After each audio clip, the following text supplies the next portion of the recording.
Government college for girl रानिया की online video classes में आप सभी का स्वागत है। कल हम बीए फाइनल इकोनॉमिक्स का एक चैप्टर कर रहे थे, वो था आर्थिक विकास का माप। तो वो चैप्टर हमने आधा कर लिया था, तो आज हम उससे आगे स्टार्ट करेंगे आर्थिक विकास का माप। तो इसमें कल हमने किया था कि आर्थिक विकास का जो माप है उसके दो तरीके हैं उसका माप करने के। एक तो आर्थिक विकास के जो आर्थिक माप हैं और दूसरा आर्थिक विकास के सामाजिक माप। तो आर्थिक विकास के जो आर्थिक माप है उसमें हम उन चीज़ों को लेते हैं जैसे आय में वृद्धि होना, रोजगार उच्च स्तर का होना, इस तरह के उपायों को लेते हैं। और जो आर्थिक विकास के सामाजिक माप है उनमें हम शिक्षा का स्तर, स्वास्थ्य का स्तर, पर्यावरण की व्यवस्था, इस तरह के उपायों से आर्थिक विकास का माप करते हैं। और एक इसका जो आर्थिक माप है उसमें हम आगे राष्ट्रीय आय द्वारा माप करते हैं किसी देश के आर्थिक विकास का। तो राष्ट्रीय आय द्वारा माप कैसे करते हैं? जब किसी देश की दीर्घकाल में जब किसी देश की राष्ट्रीय आय में निरंतर व दीर्घकालीन वृद्धि होती है तो हम उसे आर्थिक विकास मानते हैं और राष्ट्रीय आय द्वारा माप करते हैं। इसके अतिरिक्त हम प्रति व्यक्ति वास्तविक आय तथा प्रति व्यक्ति मौद्रिक आय द्वारा भी किसी देश के आर्थिक विकास का माप करते हैं, वो हमने कल किया था। तो जो हम प्रति व्यक्ति वास्तविक आय द्वारा माप करते हैं उसमें कुछ कमियां या सीमाएं हैं इसकी, तो वो आज स्टडी करेंगे हम।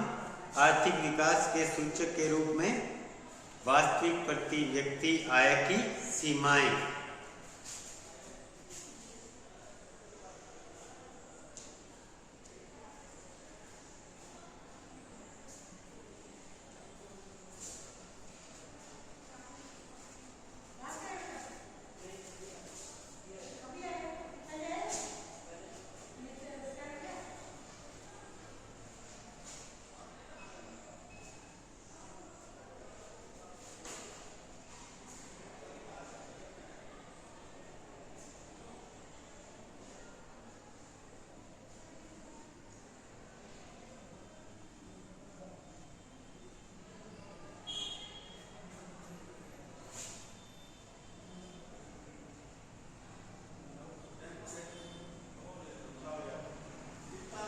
आर्थिक विकास के सूचक के रूप में वास्तविक प्रति व्यक्ति आय की कुछ सीमाएं हैं, वो कौन कौन सी है ये देखेंगे। फर्स्ट इसमें है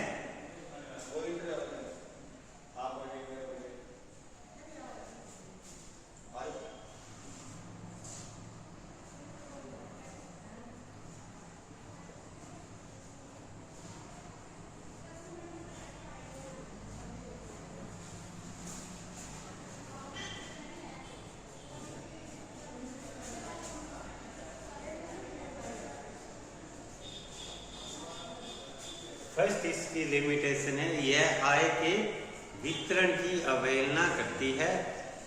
प्रति व्यक्ति आय हम कैसे निकालते हैं? प्रति व्यक्ति आय निकालने के लिए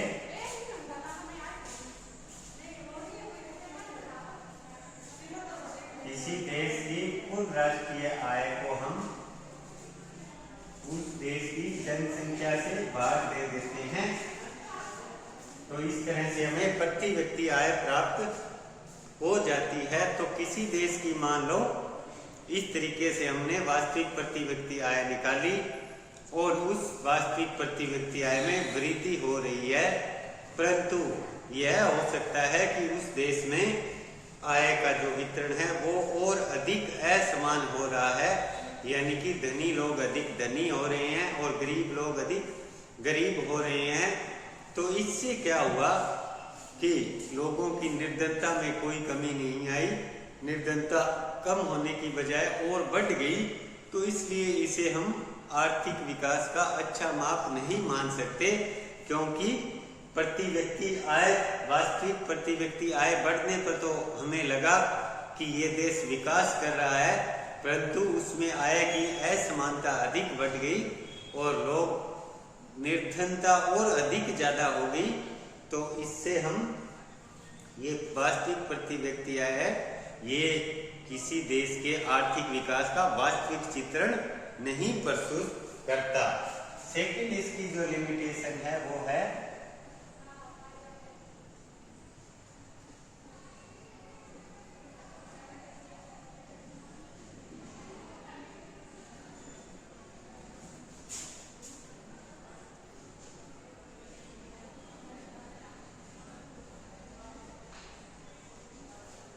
आर्थिक विकास का जो वास्तविक प्रति व्यक्ति आय माप है वो गैर बाजारी लेन देन की अवहेलना करता है।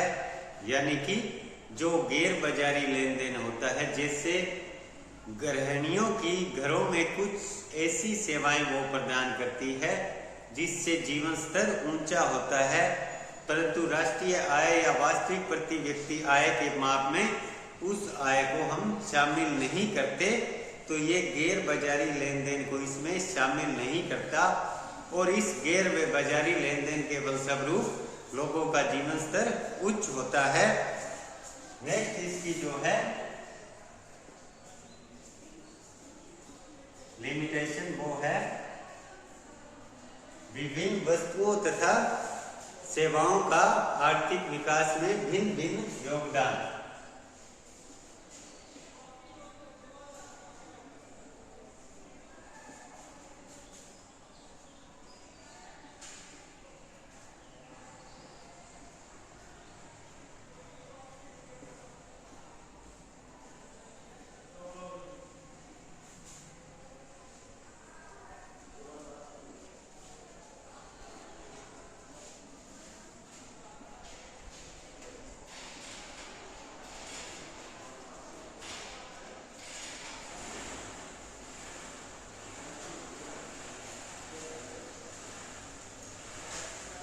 विभिन्न वस्तुओं तथा सेवाओं का आर्थिक विकास में भिन्न भिन्न योगदान। तो जो विभिन्न वस्तुएं हैं उनके फलस्वरूप विभिन्न वस्तुओं तथा सेवाओं का जब किसी अर्थव्यवस्था में उत्पादन होता है तो सभी वस्तुओं का जो उत्पादन है, सभी वस्तुओं, मान लो दो प्रकार की वस्तुओं का उत्पादन हो रहा है, एक भोजन तथा कपड़ा तथा दूसरी युद्ध सामग्री। तो भोजन तथा कपड़ा उसका उत्पादन यदि अधिक होगा तो लोगों का जीवन स्तर उच्च होगा। इसकी बजाय यदि युद्ध सामग्री का ज्यादा उत्पादन हुआ तो उससे राष्ट्रीय आय तथा प्रति व्यक्ति आय तो बढ़ेगी, परंतु जीवन स्तर उच्च नहीं होगा। तो इसलिए विभिन्न वस्तुएं हैं उनका आर्थिक विकास में भिन्न भिन्न योगदान होता है, क्योंकि इन वस्तुओं के फलस्वरूप आर्थिक कल्याण में समान रूप से वृद्धि नहीं होती। तो इस तरह से ये प्रति व्यक्ति आय है वो वास्तविक प्रति व्यक्ति आय आर्थिक माप का एक अच्छा माप प्रस्तुत नहीं कर सकता। नेक्स्ट इसकी जो लिमिटेशन है वो है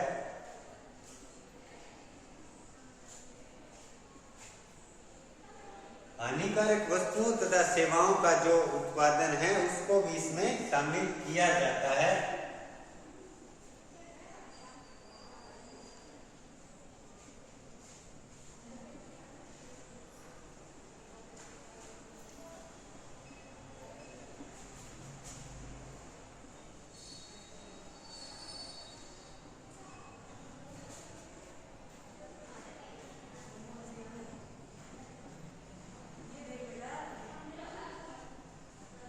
जब हम किसी अर्थव्यवस्था या देश में वास्तविक प्रति व्यक्ति आय की गणना करते हैं तो उसमें हम एक वर्ष के दौरान जितनी वस्तुओं तथा सेवाओं का उत्पादन होता है उन सभी को शामिल करते हैं, जैसे सिगरेट का उत्पादन, शराब का उत्पादन और ब्रेड का उत्पादन, गेहूं का उत्पादन और औद्योगिक वस्तुओं का उत्पादन। तो इस तरह से हम सभी वस्तुएं उसमें लेते हैं, शहद का उत्पादन, दूध का उत्पादन, सब वस्तुओं तथा सेवाओं के उत्पादन को शामिल करते हैं। परंतु शराब तथा सिगरेट के उत्पादन के फलस्वरूप क्या होता है कि प्रति व्यक्ति आय या राष्ट्रीय आय में तो वृद्धि होती है, परंतु लोगों का आर्थिक कल्याण नहीं बढ़ता। इससे उनके आर्थिक कल्याण या जीवन स्तर में कमी आती है। तो इसलिए यह अपने जो प्रति व्यक्ति वास्तविक प्रति व्यक्ति आय का माप है वो हानिकारक वस्तुओं तथा सेवाओं का उत्पादन भी शामिल करता है। इसलिए ये आर्थिक विकास का एक अच्छा माप नहीं हो सकता। नेक्स्ट इसकी जो लिमिटेशन है वो है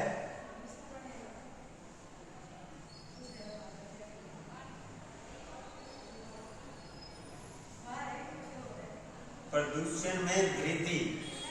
जब कोई देश आर्थिक विकास करता है तो उस विकास के फलस्वरूप जल प्रदूषण, वायु प्रदूषण, ध्वनि प्रदूषण, भूमि प्रदूषण, इस प्रकार की समस्याएं पैदा होती हैं। तो आर्थिक विकास में हम जब वास्तविक प्रति व्यक्ति आय का माप करते हैं तो इन प्रदूषण के फलस्वरूप समाज को जो हानि उठानी पड़ती है तथा इस प्रकार के प्रदूषण को ठीक करने के लिए जो लागत लगती है उसको कुल प्रति व्यक्ति आय या राष्ट्रीय आय में से घटाया नहीं जाता। तो जितना किसी देश में मान लो वास्तविक प्रति व्यक्ति आय मापक के अनुसार विकास हुआ है, वास्तव में उतना विकास नहीं हुआ होता, क्योंकि उसमें से इस प्रदूषण की लागत घटाई जानी चाहिए। तो ये जितना विकास होता है उससे अधिक अतिशयोक्ति विकास दिखाता है, क्योंकि ये प्रदूषण की लागत को उसमें से माइनस नहीं कर सकता। नेक्स्ट इसकी जो लिमिटेशन है वो है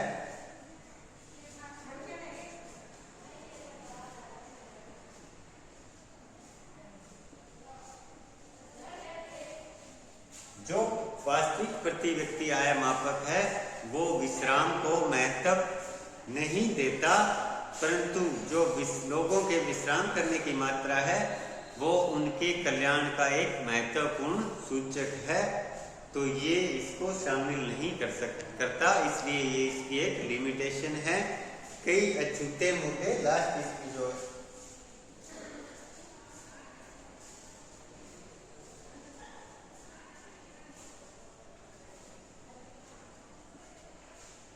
कई अछूते मुद्दे कौन कौन से हैं। प्रति व्यक्ति आय का जो विकास का मापक है वो पर्याप्त नहीं है, क्योंकि यह देश के कुछ अछूते मुद्दे जैसे सामाजिक, मानवीय, संस्थागत तथा नैतिक पक्षों को शामिल नहीं कर सकता। तो इन सब लिमिटेशन के कारण हम वास्तविक प्रति व्यक्ति आय को आर्थिक विकास का आदर्श मापक नहीं मान सकते। इसके लिए हमें कोई और माप ढूंढना पड़ेगा आर्थिक विकास को मापने के लिए।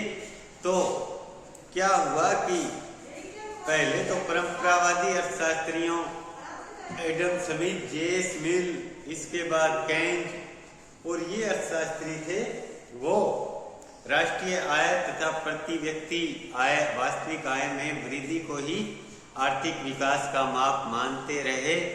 परंतु द्वितीय विश्व युद्ध के पश्चात जो अर्थशास्त्री हुए उन्होंने महसूस किया कि ये जो माप प्रचलित हैं ये आर्थिक विकास के आदर्श मापक नहीं हैं। तो इसके लिए उन्होंने कुछ आदर्श माप ढूंढने के प्रयास किए। उन मापों को हम जीवन का गुणवत्ता सूचकांक कहते हैं, क्वालिटी ऑफ लाइफ इंडेक्स।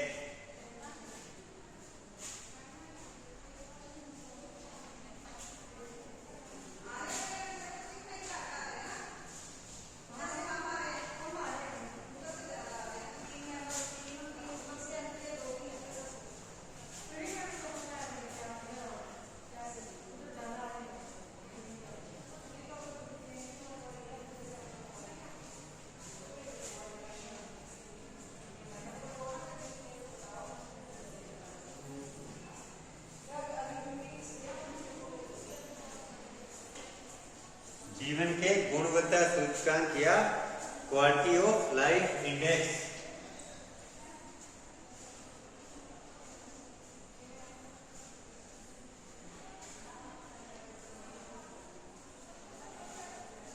जीवन के गुणवत्ता सूचकांक क्या है? ये वे सूचकांक है जो लोगों के कल्याण से संबंधित है या लोगों के जीवन स्तर से संबंधित है तथा ये लोगों के आर्थिक, सामाजिक, राजनीतिक तथा सभी प्रकार की जो विकास है उसको अपने में शामिल करते हैं। इसके अतिरिक्त लोगों की आधारभूत जरूरतें, शिक्षा, स्वास्थ्य, इन सभी चीजों को आर्थिक विकास के माप के रूप में शामिल करते हैं। तो इसका जो पहला सूचकांक है, उस दो सूचकांक दिए इस प्रकार के अर्थशास्त्रियों ने। एक था जीवन का भौतिक गुणवत्ता सूचकांक तथा सेकंड था मानव विकास सूचकांक। हम पहले जीवन के भौतिक गुणवत्ता सूचकांक का अध्ययन करेंगे।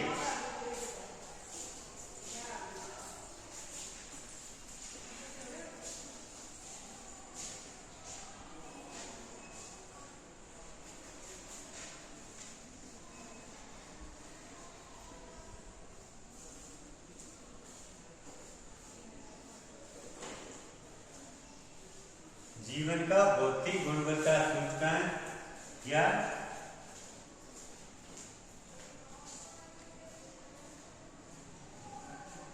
Physical quality of life index, इसे हम PQLI से भी लिखते हैं। Physical quality of life index, जीवन का भौतिक गुणवत्ता सूचकांक। ये सूचकांक है वो 1970 के अंत में मॉरिस डी मॉरिस इस अर्थशास्त्री के द्वारा दिया गया। उनका जो प्रयास था, इसी प्रयास को जीवन के भौतिक गुणवत्ता सूचकांक के नाम से जाना जाता है। यह सूचकांक है वो किसी देश के जीवन के गुणवत्ता सूचकांक के रूप में निम्नलिखित मदों को ध्यान में रखता है। कौन कौन सी, वो हम 1 बाय 1 स्टडी करेंगे। पहली है जीवन प्रत्याशा।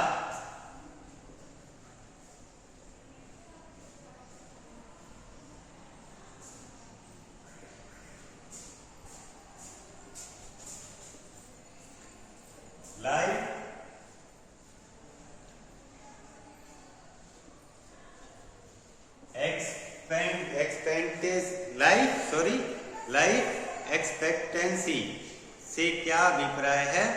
जीवन प्रत्याशा से अभिप्राय नवजात शिशु के वर्षों की संख्या में जीवित रहने से है।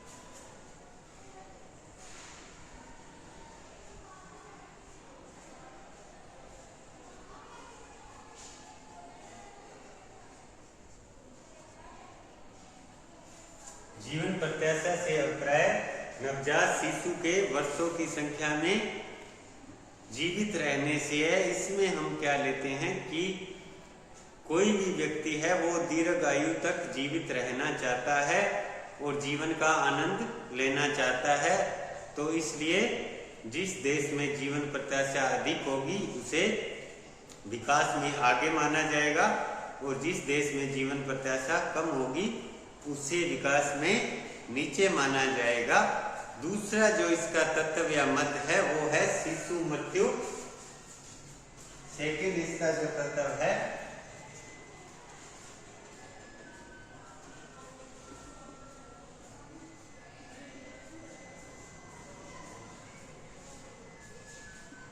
शिशु मृत्यु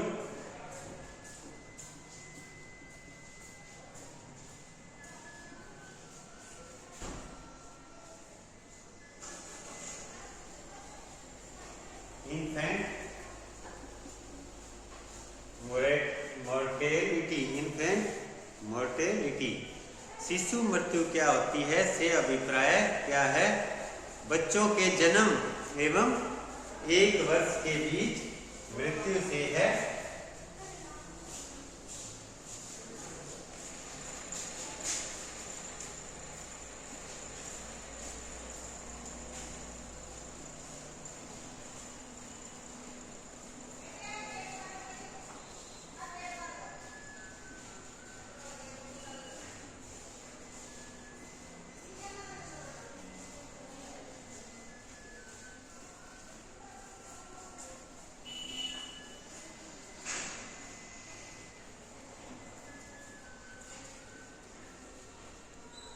बच्चों के जन्म एवं 1 वर्ष के बीच मृत्यु से है।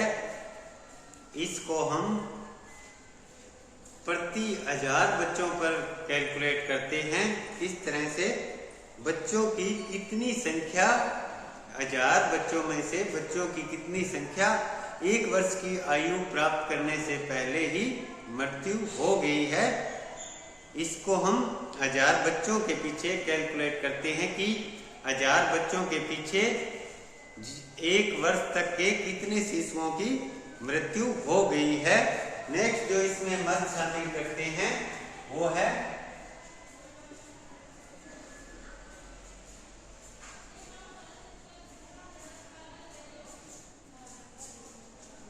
साक्षरता या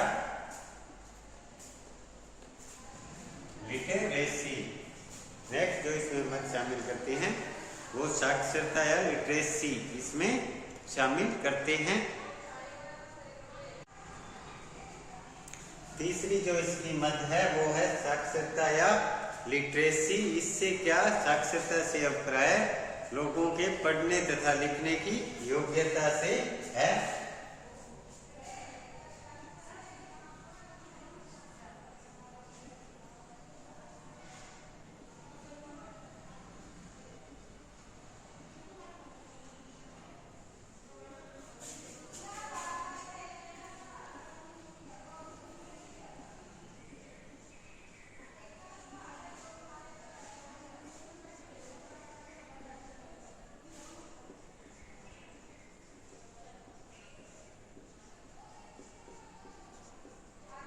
साक्षरता से अभिप्राय लोगों के पढ़ने तथा लिखने की योग्यता से है। इसको हम प्रति 100 लोगों के पीछे निकालते हैं कि प्रति 100 लोगों के पीछे कितने लोग पढ़े तथा लिखे हैं, और पढ़ने लिखने की योग्यता है उसको हम 15 वर्ष या उससे अधिक आयु के लोगों के ऊपर इसको काउंट करते हैं।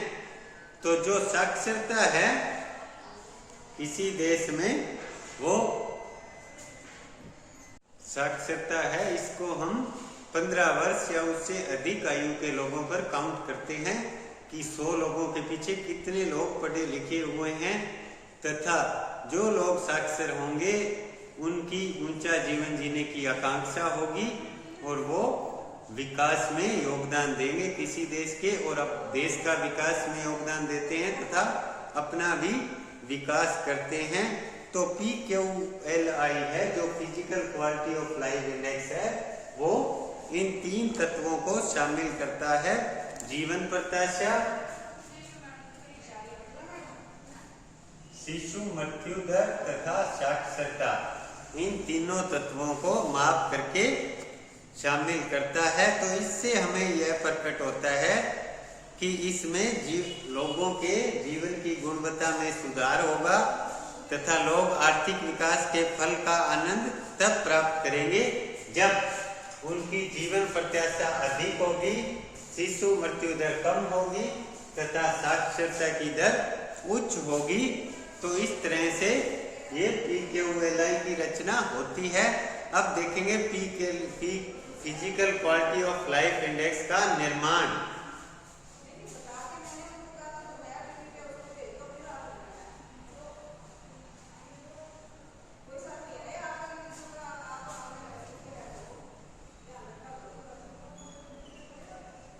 Construction of PQLI। PQLI है वो इन तीनों सूचकों का सरल औसत लेकर और इन प्रत्येक सूचक को समान भार देकर एक सामूहिक PQLI का निर्माण होता है। और ये तीन सूचक कौन कौन से हैं? देखो, एक है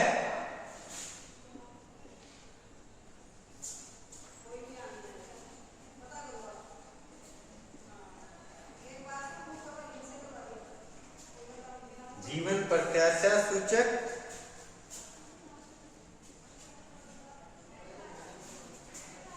लाइफ एक्सपेक्टेंसी इंडिकेटर,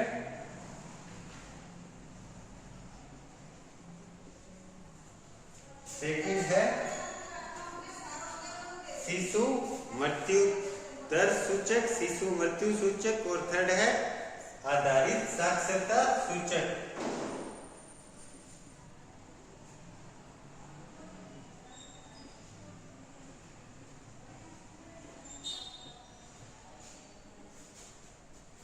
इन्फेंट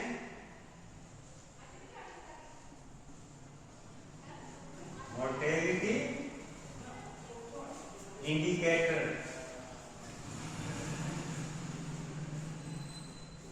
और थर्ड सूचक है इसमें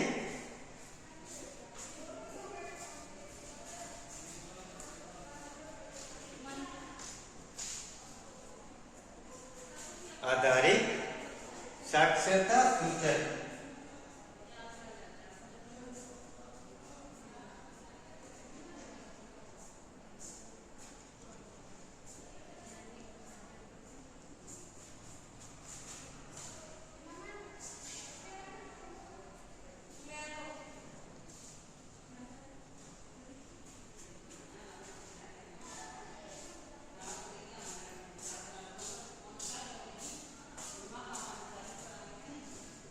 बेसिक लिटरेसी इंडिकेटर, जीवन प्रत्याशा सूचक को हम LEI से लिख सकते हैं। लाइफ एक्सपेक्टेंसी इंडिकेटर, शिशु मृत्यु सूचक को इन्फेंट मोर्टेलिटी इंडिकेटर, और आधारित साक्षरता दर को बेसिक लिटरेसी इंडिकेटर BLI। अब इन तीनों सूचकों का औसत लेकर तथा इनको समान भार देकर PQLI का निर्माण करते हैं। कैसे करेंगे? देखो, PQLI physical quality of life index, जीवन का भौतिक गुणवत्ता सूचकांक, इसको कैसे कैलकुलेट करेंगे? ये देखो, लाइफ एक्सपेक्टेंसी इंडिकेटर प्लस शिशु मृत्यु दर वाला इन्फेंट मोर्टेलिटी इंडिकेटर प्लस आधारित साक्षरता सूचक बेसिक लिटरेसी इंडिकेटर, इन तीनों का मैथमेटिकल एवरेज निकालेंगे तो डिवाइड कर देंगे 3 से, तो ये PQLI का निर्माण हो गया। जीवन की गुणवत्ता के जो उपरोक्त तीनों सूत्र हैं उनको विभिन्न चरों के रूप में हम मापते हैं। कैसे? जैसे जीवन प्रत्याशा, इस सूचक को हम मापेंगे वर्षों के रूप में। शिशु मृत्यु दर, इसको प्रति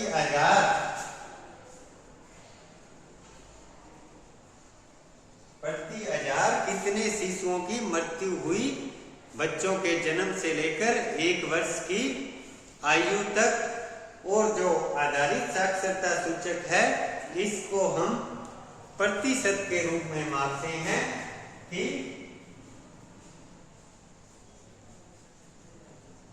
100 लोगों के पीछे कितने लोग पढ़े लिखे हुए हैं। तो ये जो ये 3 सूचक है उनको हम विभिन्न चरों के रूप में मापते हैं। जीवन प्रत्याशा को वर्षों के रूप में, शिशु मृत्यु दर को प्रति 1000 बच्चों के पीछे 0 से 1 वर्ष तक होने वाले शिशुओं की मृत्यु और साक्षरता को प्रतिशत या 100 के पीछे मापते हैं। 100 लोगों में से कितने पढ़े लिखे हुए हैं। तो इसी कारण इन तीनों अलग अलग जो चर हो गए, इनके कारण PQLI physical quality of life index का निर्माण सरलता से नहीं किया जा सकता। इन सूचकों के वास्तविक मूल्यों को हमें सामान्यीकृत सूचकों में परिवर्तित करने की आवश्यकता होती है। वो देखेंगे किस तरह से होता है। इन चरों के वास्तविक मूल्यों को हम सामान्यीकृत सूचकों में किस तरह से परिवर्तित करेंगे।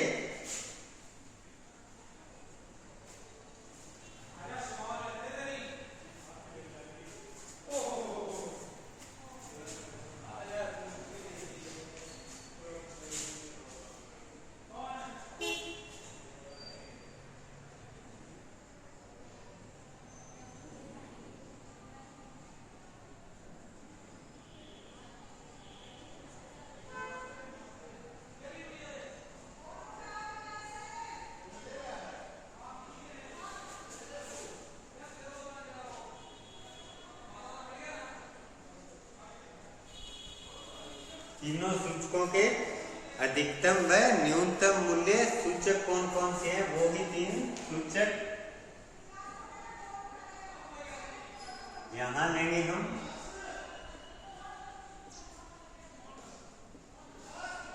अधिकतम मूल्य और यहां लेंगे हम न्यूनतम मूल्य और यहां लेंगे इनकी रेंज।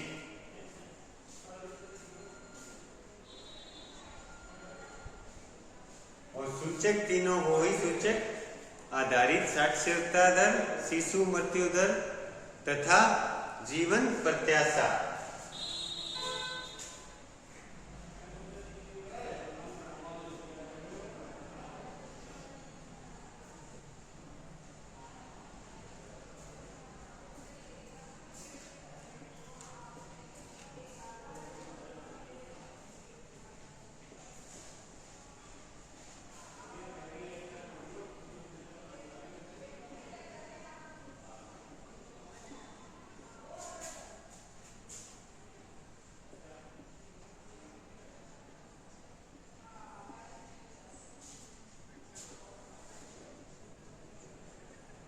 जीवन प्रत्याशा आधारित साक्षरता दर है, उसको हम पहले भी अपने आपको बताया था कि उसे हम प्रतिशत के रूप में लेते हैं।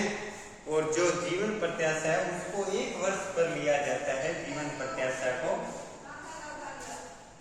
तो आधारित साक्षरता दर है, उसका अधिकतम मूल्य 100% हो सकता है।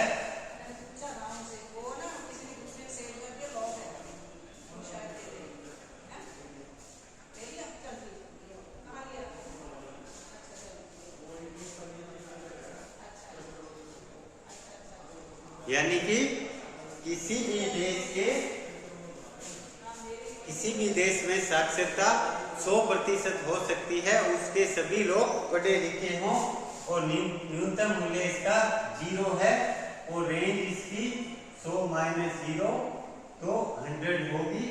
शिशु मृत्यु दर है, उसको हम जिस भी देश में सबसे अधिक शिशु मृत्यु दर है प्रति 1000 बच्चों के पीछे जन्म से लेकर 1 वर्ष तक होने वाली मृत्यु को हम शिशु मृत्यु दर कहते हैं। तो मान लो किसी भी अफ्रीका के देश में वो अधिकतम किसी सर्वेक्षण में 229 रिकॉर्ड की गई और न्यूनतम जो शिशु मृत्यु दर है वो किसी विकसित या यूरोपीय देशों की 9 है। तो उसको अधिकतम मूल्य में लिया जाता है। जहां कम से कम शिशु मृत्यु दर है उसको न्यूनतम मूल्य में लिया जाएगा और इसकी जो रेंज होगी वो 229 - 9 220। और जो जीवन प्रत्याशा है उसे हम 1 वर्ष की आयु पर लेते हैं। क्यों? क्योंकि 0 से 1 वर्ष की उम्र तक होने वाली मृत्यु को हमने शिशु मृत्यु दर में शामिल कर लिया। तो जीवन प्रत्याशा 1 वर्ष की आयु के बाद लेते हैं हम। तो जीवन प्रत्याशा किस तरह से लेंगे? मान लो किसी भी यूरोपीय देश की अधिकतम जीवन प्रत्याशा 77 वर्ष है और कोई अलग विकसित देश या अफ्रीका के देश की न्यूनतम जीवन प्रत्याशा 38 वर्ष है, 38 ईयर। तो इसकी रेंज किस तरह से लेंगे? 77 माइनस 38, 39 ईयर। तो इस तरह से हम PQLI का निर्माण करेंगे और PQLI के निर्माण में मुख्यतः हमें क्या ध्यान रखना है, ये देखो। जिस देश में अधिकतम साक्षरता होगी उसको हम 100 का मूल्य देंगे, जिस देश में न्यूनतम साक्षरता होगी उसको हम 0 का मूल्य देंगे। और शिशु मृत्यु दर में जिस देश में अधिकतम मृत्यु दर जितनी होगी उसको अधिकतम मूल्य में देंगे और जिस देश में न्यूनतम मूल्य होगा उसको न्यूनतम मूल्य में दे देंगे। और सभी देशों का जो सर्वे है वो इन दोनों की रेंज के बीच में होगा। जीवन प्रत्याशा किसी भी देश में मान लो अभी अधिकतम 80 या 82 है तो उसको हम 100 के बराबर वैल्यू प्रदान करेंगे और जो 38 न्यूनतम जीवन प्रत्याशा है उसको हम न्यूनतम 0 वैल्यू प्रदान करेंगे। तो इस तरह से इन सूचकों के बेस पर हम इस PQLI का निर्माण करते हैं। तो साक्षरता के दर में जो प्राकृतिक तथा उत्तम सीमा है वो प्रतिशत होने के कारण 100 तथा 0 है, परंतु शिशु दर तथा जीवन प्रत्याशा में ऐसी कोई प्राकृतिक सीमा नहीं है, क्योंकि जब विभिन्न देशों में इसका सर्वे किया जाता है तो जितनी अधिकतम तथा न्यूनतम जीवन प्रत्याशा या शिशु मृत्यु दर होती है उसी को हम लेते हैं। तो अब इसका इवेल्युएशन करेंगे हम, इवेल्युएशन ऑफ PQLI।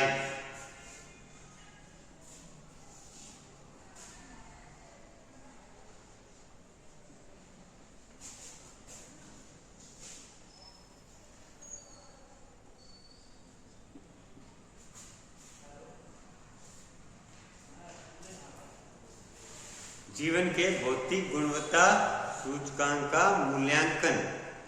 इसके पहले मेरिट्स लेंगे हम। क्या क्या मेरिट हैं?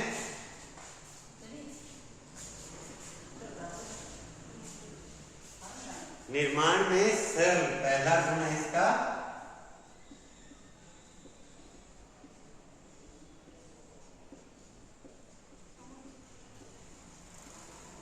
ये निर्माण में सरल है क्योंकि इसमें केवल हम 3 ही सूचकों का प्रयोग करते हैं और इससे विभिन्न देशों की अंतर्राष्ट्रीय तुलना है वो भी करना आसान है। सेकंड जो इसका मेरिट है वो है निर्धारकों की तुलना में परिणामों पर केंद्रित।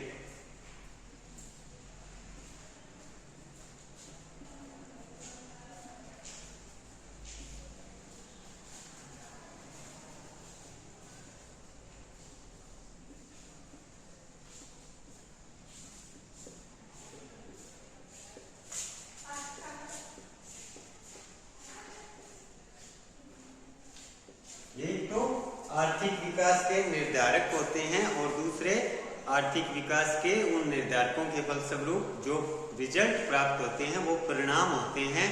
कैसे कि आर्थिक विकास के निर्धारक के रूप में हम लेंगे स्कूलों तथा अस्पतालों का निर्माण करना है, वो आर्थिक विकास के एक निर्धारक हैं। परंतु जो physical quality of life index है वो परिणामों पर आधारित है, क्योंकि ये स्कूलों का निर्माण तथा अस्पतालों का निर्माण शामिल नहीं करता, बल्कि ये तो उनके फलस्वरूप जो परिणाम होंगे, स्कूलों के निर्माण के फलस्वरूप मान लो शिक्षा का स्तर बढ़ेगा और अस्पतालों के निर्माण के फलस्वरूप स्वास्थ्य का स्तर बढ़ेगा।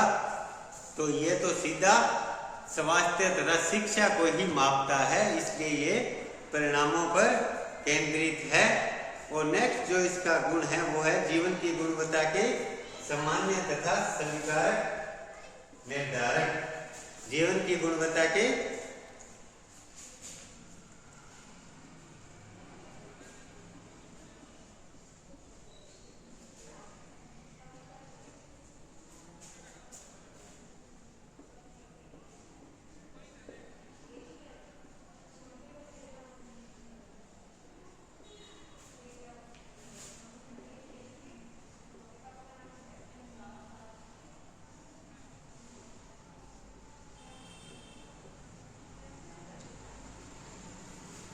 जीवन की गुणवत्ता के सामान्य तथा स्वीकारक निर्धारक, ये जो इन तीनों सूचकों को लेता है, जीवन प्रत्याशा, शिशु मृत्यु दर और आधारित साक्षरता दर, ये सभी सूचक हैं वो जीवन के कल्याण तथा जीवन की जो गुणवत्ता है उसमें महत्वपूर्ण भूमिका निभाते हैं।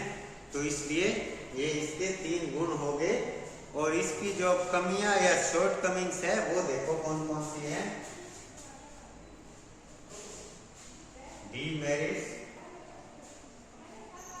इसकी क्या क्या है? पहली इसकी डीमेरिट्स है 2 स्वास्थ्य सूचकों का प्रयोग।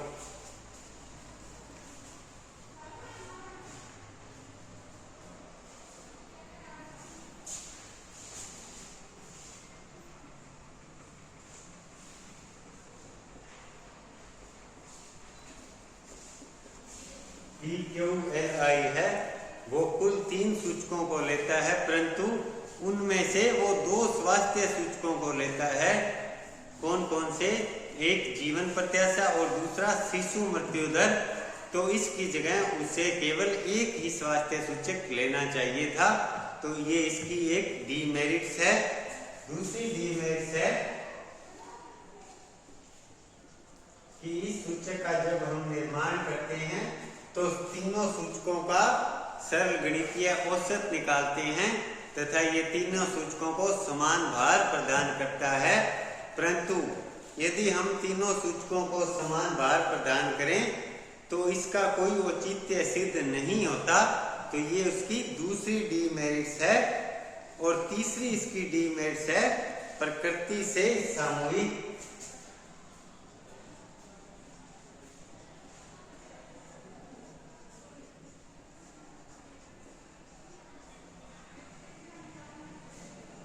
PQLI है वो प्रकृति से ही सामूहिक है। क्यों? क्योंकि यह जन समूह में स्वास्थ्य तथा शिक्षा के जो तत्व है, स्वास्थ्य तथा शिक्षा को शामिल करता है। तो ये एक सामूहिक तत्व है। जहाँ शिक्षा होगी वहाँ स्वास्थ्य अपने आप होगा।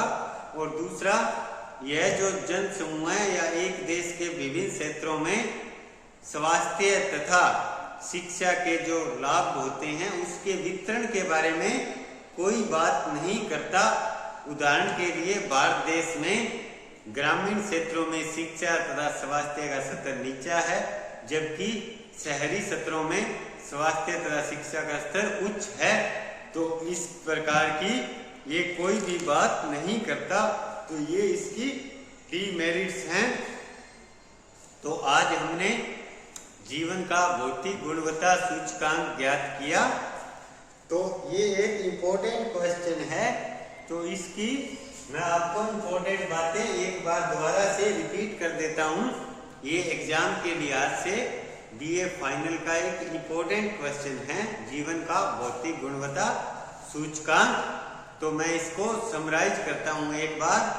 जीवन का भौतिक गुणवत्ता सूचकांक है वो सन 1970 के अंत में मॉरिस अर्थशास्त्री हुए, उनके द्वारा दिया गया। उन्होंने इस दिशा में प्रयास किया और उनके उसी प्रयास को हम जीवन का भौतिक गुणवत्ता सूचकांक कहते हैं। इसमें उन्होंने 3 तत्वों को शामिल किया या 3 सूचकों को शामिल किया। पहला जीवन प्रत्याशा, लाइफ एक्सपेक्टेंसी। सेकंड शिशु मृत्यु दर या इन्फेंट मोर्टेलिटी। और थर्ड आधारित साक्षरता दर, बेसिक लिटरेसी रेट। इन तीनों जो तीनों सूचक है उनको मोरिस डी मोरिस ने इन तीनों का औसत निकाला, 3 से डिवाइड किया तथा तीनों सूचकों को समान भार प्रदान किया और इनमें से जो जीवन प्रत्याशा तथा शिशु मृत्यु दर है उसको हम वर्षों में मापते हैं तथा साक्षरता दर को हम प्रतिशत के रूप में मापते हैं। और ये जो PQLI है इसके बेस पर हम विश्व के विभिन्न देशों में हुए आर्थिक विकास की तुलना कर सकते हैं। परंतु एक और इसकी जो कमी मुझे लगती है कि इस सूचक ने प्रति व्यक्ति वास्तविक आय को अपने में शामिल नहीं किया। यदि ये जो 2 स्वास्थ्य सूचक इसने शामिल किए, शिशु मृत्यु दर तथा जीवन प्रत्याशा, उनमें से एक को शामिल करके यदि ये प्रति व्यक्ति वास्तविक आय को शामिल करता तो ये अच्छा सूचक होता। परंतु ये भी कमी आगे ह्यूमन डेवलपमेंट इंडेक्स HDI का निर्माण किया UNDP ने, तो उसमें निकाल दी गई, तो उसका हम कल अध्ययन करेंगे। तो मैं आपको एक बार फिर बता रहा हूँ कि BA फाइनल के सिलेबस के लिहाज से ये दोनों क्वेश्चन इंपॉर्टेंट है। PQLI physical quality of life index तथा HDI। आज हमने PQLI का अध्ययन किया, कल हम HDI का भी अध्ययन करेंगे। Thank you.